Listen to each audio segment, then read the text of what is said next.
Welcome to the Top Gun Show. Today we have a good friend of mine, Dustin Bladt, who is the Director of Channel Sales for the Central Region of Voyant.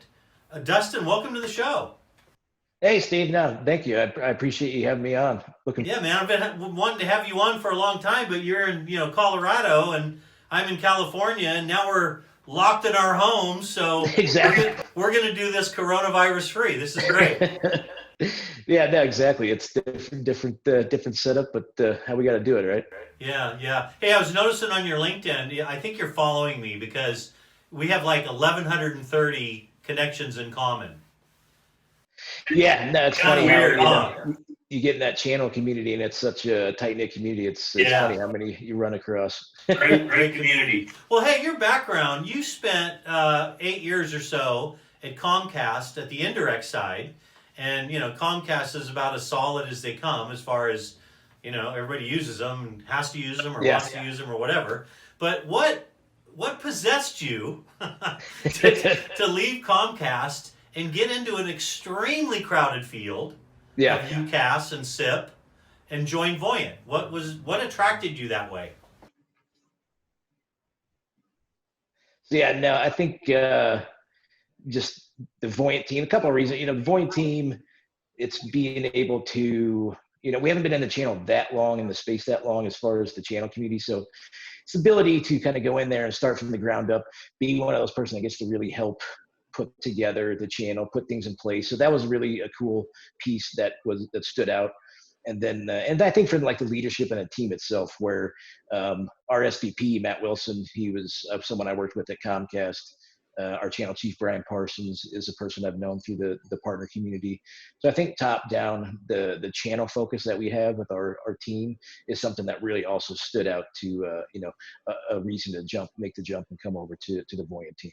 Yeah, so good people. You followed some really solid dudes over there. That's good. Exactly. Yep. And the whole thing about, oh no, another UCAS. But you know what? You guys have different niches, and I know you guys do really well with SIP trunking. Sometimes you're just a SIP trunk provider, and you do eFax and SD WAN, and I think that's Yep. kind of a little known fact about you. Why don't you elaborate on your value proposition, where you're winning right now? Yeah, absolutely. I think, a little known fact from Voyant as well is we own the largest tier one local voice network in the country. We cover 90% of the United States. Wow. And what we do is we utilize not only just UCAS, but as you mentioned, we're a CPaaS SIP provider. And also we have an API faxing and a URL or application based platform. So I think those different solutions that we can combine things with folks really makes us stand out. And like you mentioned, the SIP platform, the SIP trunking platform, is something where we've had some good success with. Right, right. Tell me a little bit about the type of partner that you are bringing the most success to. So far, at least in my territory specifically, I really think the MSPs we've had great success with. The fact that we just get really strategic together. We have that really strategic relationship where they're doing what they do with customers they've had for quite a while.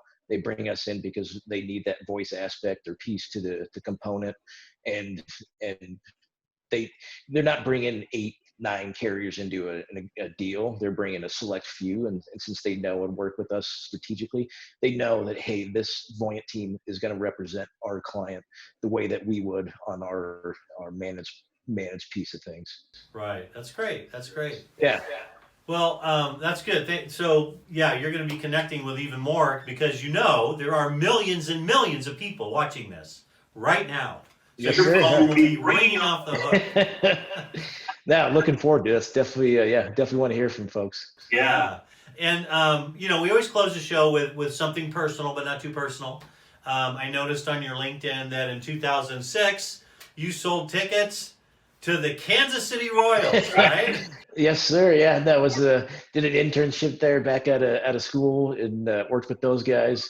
And what's kind of funny about that too is I'm a big St. Louis Cardinals fan, so it's like kind of the complete opposite fan of who's working for the team. So that was also kind of a funny aspect to it, is they knew who they were hiring and stuff, and obviously the sports background fan didn't matter to bring it over someone to the Kansas City team. That's great. I'm a diehard San Francisco Giants fan, And that would be like me selling Dodger tickets. It just not going to happen. Well, that's great. What a great story. Well, Dustin, thanks so much for being on the show today. I really appreciate it. Ditto, Steve. No, I really appreciate you guys having me on today. It's really appreciative, and looking forward to seeing how everything turns out. Right on, right on. Good luck, and thanks for watching. All right. Take care, Steve. Thanks, man. Uh-huh.